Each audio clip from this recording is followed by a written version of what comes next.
What lies beneath the surface of the earth, buried under concrete and sand, where sunlight has never dared to fall? What secrets are sealed inside cells that were never built merely to hold men, but to erase them from existence? What happens when silence ceases to be silence and begins to whisper in the language of the forgotten? What do you hear when the walls themselves begin to breathe, exhaling despair, inhaling your fear?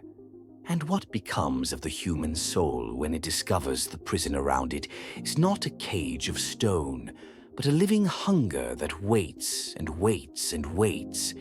These are not questions born of fantasy, nor the tales of frightened men. They are the truths buried deep within a place designed to be unseen, unspoken, unnamed. A labyrinth of cells carved beneath the desert, where voices rot in throats and eyes lose the memory of light. A place where the condemned are not merely locked away, they are offered slowly, piece by piece, to something far older than justice, far darker than punishment. Here, in this pit of silence and shadow, begins the story of Farid, the man who listened too closely to the walls and discovered that they could listen back.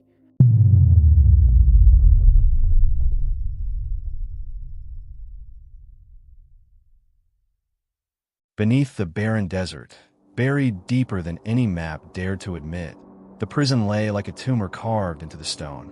Barbed wire crowned the ground above, but it was the underground that mattered. Corridors spiraling downward in endless coils, cells stacked like ribs in the chest of some sleeping beast. No sunlight had ever touched these walls. The only illumination came from fluorescent tubes that flickered and buzzed, their pallid light washing the place in a corpse-like glow. They were never fully steady, always trembling, always humming, like insects gnawing on the silence. And when the lights dimmed, even slightly, every prisoner held their breath as though the dark itself might move. The guards patrolled with mechanical precision, their boots echoing down the hollow halls. They spoke in clipped murmurs, voices stripped of warmth, as though the air here punished anything resembling humanity. Their eyes were dull from years of staring into cages, but sometimes, when they thought no one was watching, fear flickered across their faces, a fleeting shadow, quickly buried. The prisoners spoke even less. Their tongues felt foreign in their mouths, their throats too raw to remember speech. Years in the choking darkness had stolen words from them, leaving only guttural sounds, coughs, and the rattle of breath. Some scratched messages into the walls with their nails, the letters crude, bleeding. Most didn't bother anymore. The cells stretched endlessly like veins, every corridor branching into more corridors, and more doors, and more locks. A labyrinth not designed to contain men, but to bury them, bury their names, their histories, their memories, until only silence remained. And yet, sometimes, that silence was not empty.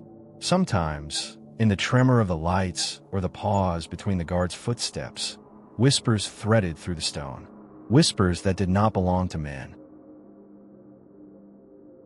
Farid pressed his ear to the sweating wall of cell 19, his cheek chilled by damp stone. At first, he thought the sounds were nothing but tricks of solitude, the groan of pipes, the murmur of rats. But no, these voices had weight. They bled through the concrete in murmurs too soft to be machines, too desperate to be echoes. He could not understand the words, yet the tone clawed at him. Pleas, sobs, fragments of prayers cut short by sudden silence. Nights stretched endlessly in this place, time devoured by the hum of the lamps and the stench of rust. The guards passed by without glancing in, their eyes glazed with routine. But Farid's eyes never left the wall. He felt the whispers deep in his skull, vibrating behind his teeth, as though something on the other side wanted him to answer. One evening, when the air grew heavy with the taste of metal, the whisper sharpened into a cry, high, trembling, guttural. Farid staggered back from the wall, heart slamming in his ribs. The cry was not human. It trembled like a voice stretched through torn lungs. He tried to tell the guards the next morning. His lips cracked from disuse, his voice rasping like sandpaper. They laughed at him, calling him mad. But that night, one of them, a young soldier with trembling hands, lingered outside cell 19. "What did you hear?" he whispered through the bars, though his voice carried more fear than curiosity. Fard only pointed to the wall. The soldier scoffed, muttered a curse, and stalked away. Hours later, his scream rattled through the corridor. Sharp, wet, then abruptly cut short. When they found what was left of him, there were no wounds. Only his boots remained, neatly standing in the middle of the hall, brimming with blood. And the wall of cell 19 wept moisture thicker, darker, almost black. Fard stopped sleeping, though sleep refused to stop him. Even when his eyes burned and his body begged for rest, dreams clawed their way into him the moment his lids shut. They came not as visions, but as corridors, endless, glistening, wet with a sheen of dark liquid that clung to his bare feet. The prison in his dreams was not built of concrete and steel. It was alive. Walls pulsed faintly, shivering as though blood flowed beneath their surface. The air was hot and metallic, stinking of rust and open wounds. He walked barefoot down tunnels lined with iron doors, each door shuddering, as if something inside pressed against it, begging to be released. The knocking never ceased, slow, deliberate, like the heartbeat of a giant buried deep underground. When he awoke, he found his palms smeared with a black, tar-like stain. He scrubbed them raw against his ragged clothes, but the mark clung like it had seeped out of his own veins. None of the guards noticed. None of the prisoners dared to ask. Night after night, the dreams deepened. The corridors grew longer, the air heavier. The doors whispered his name in voices that weren't voices at all, but vibrations that rattled through his skull. And sometimes, when he awoke in his real cell, he still heard the whisper, faint but unmistakable, slithering through the cracks of the wall. The others began to notice. Prisoners in nearby cells pressed themselves into corners, muttering prayers until their tongues bled. One man clawed his own ears out, screaming that Fard had brought the whispers closer. The guards, growing uneasy, kept their distance from cell 19. Yet Fard's dreams kept spreading, weaving their sickness into the air. By the third week, he no longer knew when he was awake. His cell seemed to breathe at night. The walls glistened as though sweating blood, and the floor quivered under his bare feet. He could hear the doors from his dreams, knocking, always knocking, just beyond the concrete. And he began to wonder if one of them was meant for him. The night the power died, it was as if the earth itself swallowed the prison whole. First came a flicker, the sickly fluorescent bulbs stammering like candle flames in a storm. Then, silence, an immense silence as the hum of electricity vanished, leaving only the weight of breathing men and the pounding of hearts in cages. When the emergency lights sputtered to life, they bled the halls in crimson. Every surface glowed as though painted in blood. And then, the screaming began. It started at the farthest end of the labyrinth, a prisoner's voice tearing through the silence, shrill and wet. Then another, deeper, choked off in mid-breath. The sound spread like fire, throats ripping open, cries cut short. Guards barked orders, rifles clattered, but no gunfire came. Only the dragging sound of bodies against concrete, a slithering chorus that echoed in every direction. Fard's fingers dug into the bars of his cell as he saw shadows spill across the floor, shadows that did not match the figures casting them. They crawled and bent at impossible angles, jointless, twitching.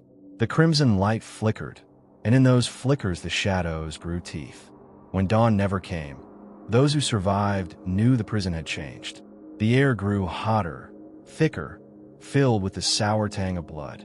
The walls, once plain and gray, seemed swollen, veins bulging beneath the paint, pulsing faintly as if the structure itself had begun to breathe.